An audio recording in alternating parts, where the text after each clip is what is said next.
Tense ইয়াত practical কেনেকৈ এই টেন্সৰ ব্যৱহাৰ কৰা হয় এই কথাটো আমি শিকিবলৈ চেষ্টা কৰিম let's start It is used for that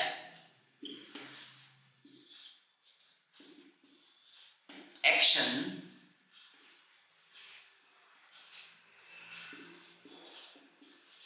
which began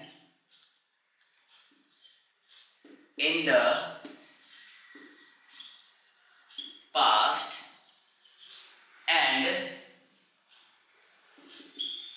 is still going on at the time of speaking. মন দিব ইয়াৰ অসমীয়া ভাঙনিটো মই দেখাবলৈ চেষ্টা কৰিছো প্ৰথমে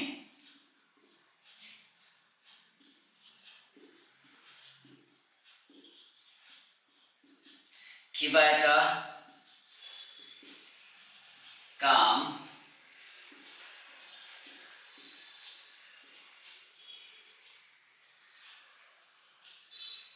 অতীতত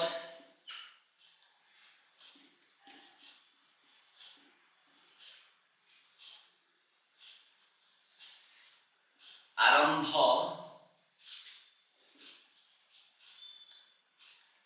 হৈছিল আৰু সেই কাম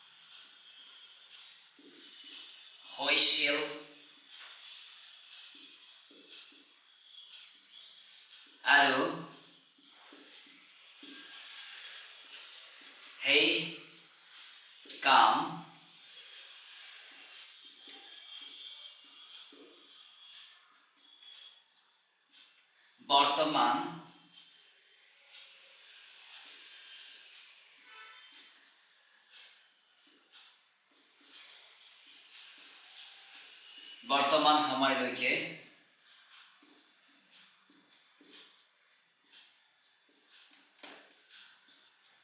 চলিয়েই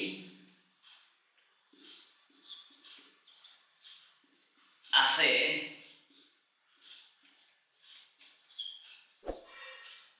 বুজাবলৈ আমি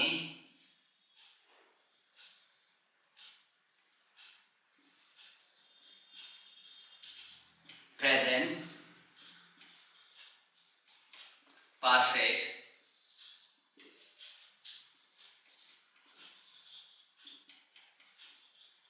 tensor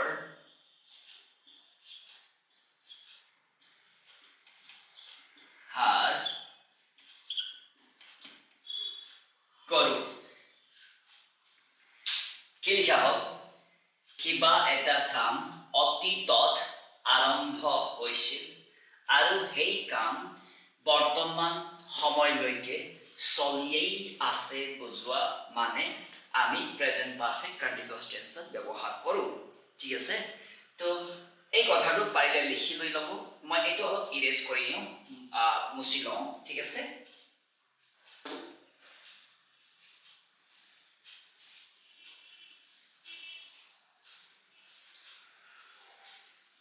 মন দিব কি কোৱা হ'ল অতীতত কিবা এটা কাম আৰম্ভ হৈছিল আৰু সেই কামটো বৰ্তমান সময়লৈকে চলিয়েই আছে বুজাবলৈ ঠিক আছে প্ৰেজেন্ট পাৰফেক্ট কন্টিনিউয়াস টেন্সৰ ব্যৱহাৰ কৰা হয় এতে ধৰি লওক ৰাতিপুৱাৰ পৰা বৰষুণ দিয়েই আছে যেতিয়া আপুনি ক'বলৈ চেষ্টা কৰিব এই বাক্যটো তো সেই ক্ষেত্ৰত আপুনি এই টেন্সৰ ব্যৱহাৰ কৰিব লাগিব মন দিব যেহেতু মই আগৰ ভিডিঅ'টো কৈছিলোঁ প্ৰতিটো টেন্সৰ নিজৰ স্পেশালিস্ট থাকে নিজৰ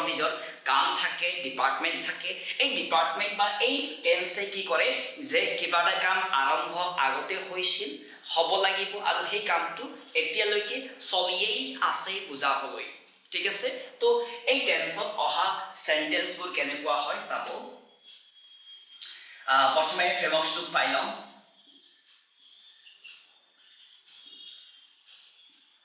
ফ্ৰেমৱৰ্ক প্ৰথমে আমি পাওঁ সাবজেক্ট তাৰ পিছত আমি পাওঁ have নতুবা has তাৰ পিছত পাওঁ আমি been তাৰ পিছত আমি পাওঁ v1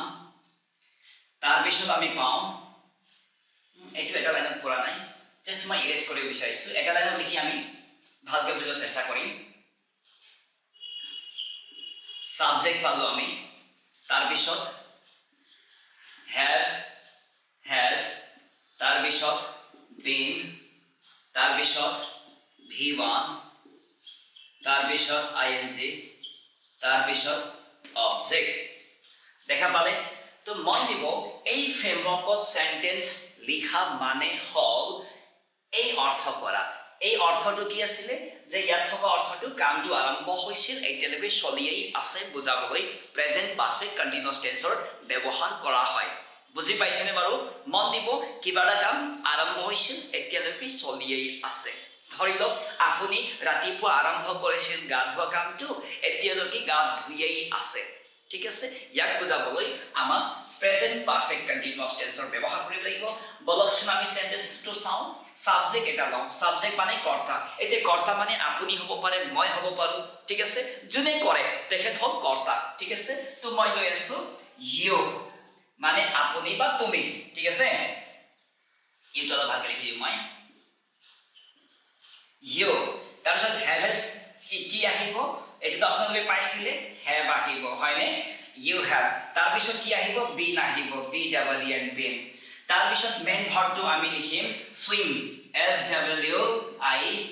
এম ইয়াৰ লগত আইএনজি আহিব আইএনজি এড কৰোতে ইয়াৰ সিবিসি মেথডটো আমি শিকি যে আহিছিলো এই কথাটো এতিয়া কামত আহে দেখিলেনে আগত যে আমি শিকিছিলো যিবিলাক কথা শিকিছিলো কিমান কামত আহিছে ইয়াত সেই কাৰণে আগৰ কথাবোৰ আপোনাক শিকোৱা হৈছিল এতিয়া মাজত ঘপক কৰি আপোনাক সিবিসি মেথড শিকালে আপুনি ভালকৈ বুজাত কষ্ট পাব ঠিক আছে সেই কাৰণে আগতীয়াকৈ সিস্টেমেটিক দিয়া হৈছে চাই লব ভিডিঅ'বোৰ সিবিসি মেথড ইয়াত এপ্লাই হয় consonant vowel that means what double M swimming ঠিক আছে কত ইন দ্য পুল বা ৰিভাৰ হৈ গ'ল দেখা পালে কিমান ধুনীয়াকৈ You have been swimming in the river. হৈ গ'ল সেন্টেন্স ইমান ধুনীয়া এতিয়া চাব ইউ মানে কোন হয় সাবজেক্ট মই আকৌ লিখি দিছো তাৰ পিছত হেভেজৰ ভিতৰত কি আহিব ইউ সাবজেক্ট গতিকে হেভ আহিব হেভেজৰ ভিতৰত হেভ আহিব দেখা পালে তাৰ পিছত কি লাগিব বিন লাগিব মন দিব প্লাস বিন দেখা পাইছে মই আকৌ লিখি দিছো দেই চাব এইটো কি হয় v1 হয় মেইন ভাৰ্ব তাৰ পিছত কি লাগিব ইয়াৰ লগত আইএনজি আহিব লাগিব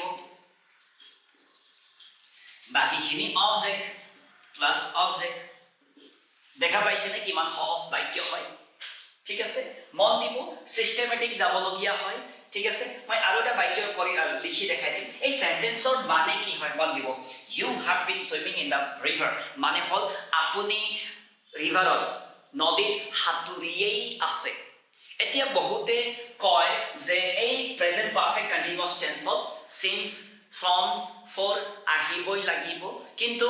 মই কওঁ যে কম্পালসৰি নহয় আপুনি যি ক'ব বিচাৰে সেইটোহে বেছি কম্পালসৰি হয় এতিয়া সব 2 ঘণ্টা ধৰি যদি আপুনি ক'ব বিচাৰে তো লিখক ফৰ 2 আৱাৰ্স ফ্ৰম মৰ্নিং বুলি লিখিব পাৰে সিন্স ইয়েষ্টাৰডে বুলি লিখিব পাৰে তো লিখক কিন্তু আপুনি ফ্ৰম সিন্স এইবিলাক ইউজ কৰিবই লাগিব এই কথা নহয় ঠিক আছে তো মই আশা কৰিছো প্ৰেজেন্ট পাৰফেক্ট টেন্সটো আপুনি বুজি পাইছে আৰু ইয়াত এটা প্ৰশ্ন আহে ডাঙৰ এটা প্ৰশ্ন আহে মই প্ৰথমে আৰু এটা এক্সাম্পলটো লিখি দেখাই দিব পাৰো না লিখি দেখাই দিব বিচাৰিছো তাৰ পিছত আপুনি কমসে কম 5টা 10টা সেন্টেন্সটো ধুনীয়াকৈ বনাই ল'ব ঠিক আছে যিকোনো সাবজেক্ট লওক যেনেকৈ মই ললো she তাই লগত হ্যাভেজ কি আহিব হ্যাজ আহিব she has তাৰ পিছত been আহিব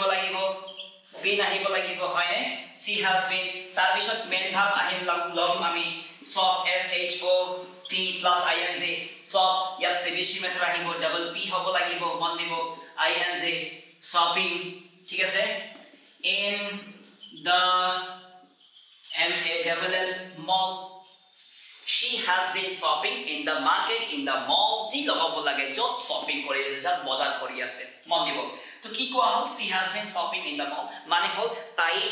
mallot bazar koriye ase বুজি পাইছে তো মই আশা কৰিছো এই কথা আপুনি ধুনিয়া কৈ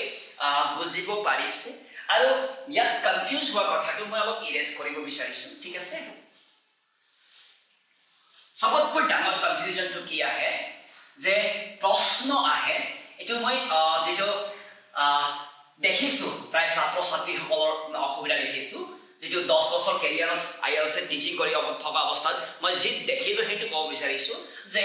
প্ৰেজেন্ট কন্টিনিউয়াস টেন্স আৰু প্ৰেজেন্ট পাৰফেক্ট কন্টিনিউয়াস টেন্সৰ মাজত পাৰ্থক্যনো কি হয় খুদে ঠিক আছে তো মন দিব এটা নোট হিচাপে মই যাম দেই নোট হিচাপে যদি আমি যাও সব present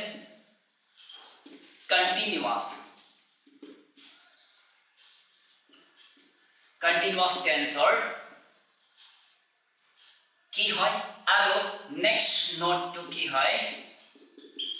next note to ki hoy present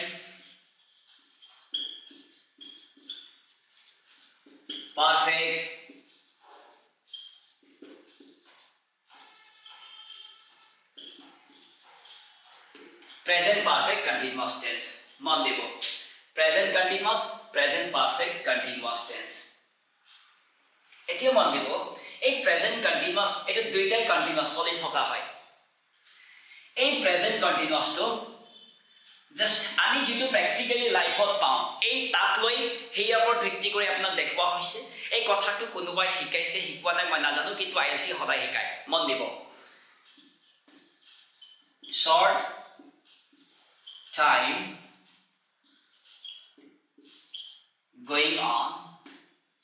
ইয়াত কি হৈছে long time going on yat oha baikyobur soliye mon debo soli ase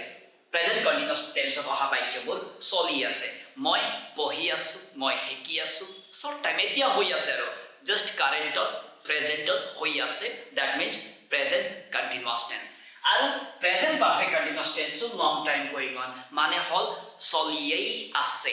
bharbot olop jor dia hoy ধৰি লওক মই ইংৰাজী শিকিয়েই আছো মই ব্ৰেকফাষ্ট কৰিয়েই আছো মই গান গাইয়েই আছো কন্টিনিউয়াসলি মই গান গাই